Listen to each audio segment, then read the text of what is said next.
Everyone knows that one of the first mods you should do to your car is suspension. Whether it be bags, coils, springs, or anything else, lowering your car and ultimately sacrificing that ride quality is crucial to get those style points. And since I'm building my car on a budget, I went with the cheapest option, lowering springs. Lowering springs are one of the most basic choices when it comes to aftermarket suspension. They're basically the same as your stock springs, except they're a little bit shorter so that your car drops a couple of inches. The ones I picked up are the S-Tech springs from Tein. They were only about $180 plus tax. Now, I've never installed lowering springs before, or any other form of suspension for that matter, so don't come after me if I do something wrong. I'm still learning. But let's go get these things on now. I went ahead and measured all four wheels from the center of the wheel up to the fender to get a baseline for the height. This way we'll be able to tell just how much lower the car is after the springs are installed.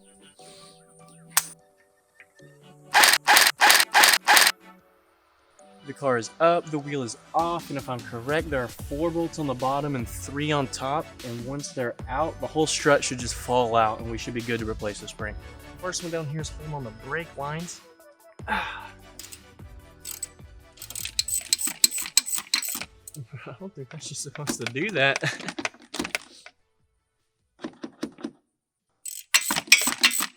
Problem for another day.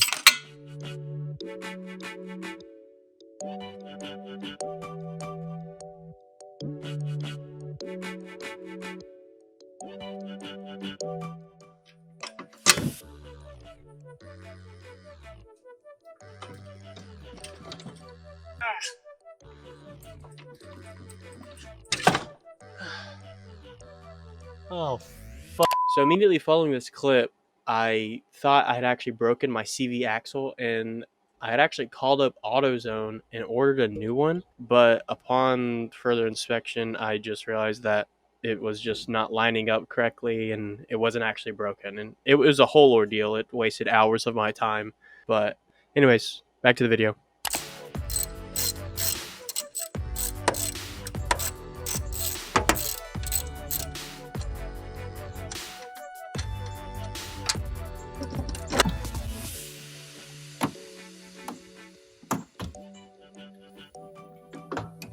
Now that I have it out, all I have to do is compress this spring, pull this top piece off, swap the spring out with the new one, then put it back together and put it back in the car. Should be pretty straightforward, but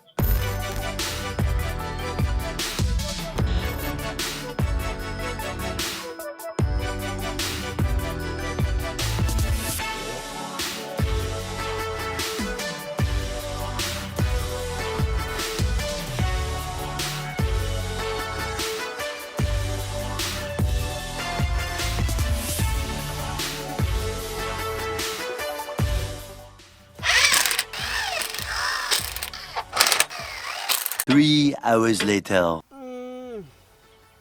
I finally finished the front. Now we just gotta do the rear. It should be a lot easier. It's just 1 bolt on the bottom and then 2 small nuts at the top. And that's it.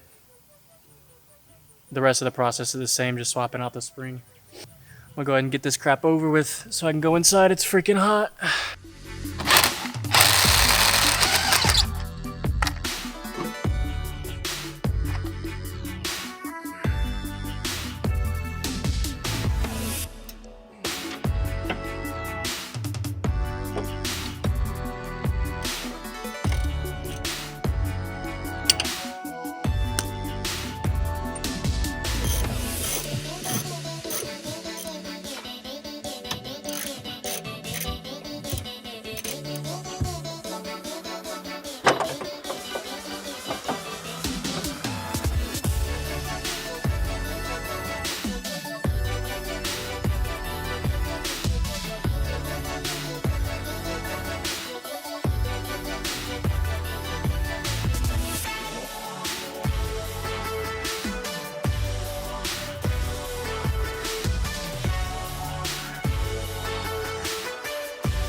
Well, I originally had more planned for this video, but I'm going to be cutting it short because I've been sick with COVID for like the last week and I have no energy to do anything. So here we are. After remeasuring the car, it looks like we've dropped about 1.5 inches total. I'll throw the before and after measurements up on screen. I'm very happy with the result. It was pretty much exactly what I was expecting, and I have absolutely no complaints from Tein. I would definitely recommend these springs to anybody who's trying to lower their car on a budget. If you made it this far, then thank you for watching, and make sure you're subscribed if you want to keep up with the project. Next week, I'll be refurbishing some wheels that I picked up on Facebook Marketplace to hopefully make them look pretty new again. So stay tuned if you want to see that. Peace.